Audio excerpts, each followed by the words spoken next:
Ako je to s opakovanou lekárskou prehliadkou? Staršie ako 6 mesiacov sa nevzťahuje na tento prípad. V prípade aktualizácie je to ako?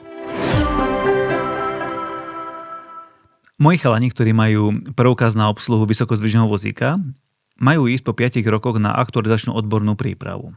A niekto im povedal, že majú mať lekárskú prehliadku vo vzťahu k práci nie staršiu ako 6 mesiacov.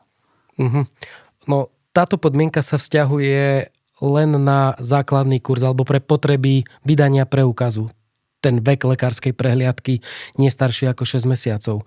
Vo vašom prípade je dôležité dodržať tú požiadavku, že lekárska prehliadka ďalšia nie je staršia ako 5 rokov od vydania preukazu alebo nie staršia ako 5 rokov od predchádzajúcej lekárskej prehliadky.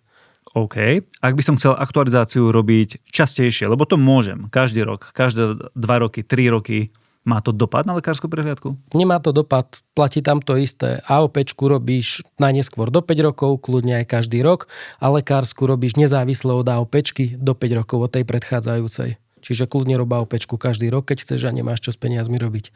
A lekárskú prehliadku do 5 rokov. Ďakujem.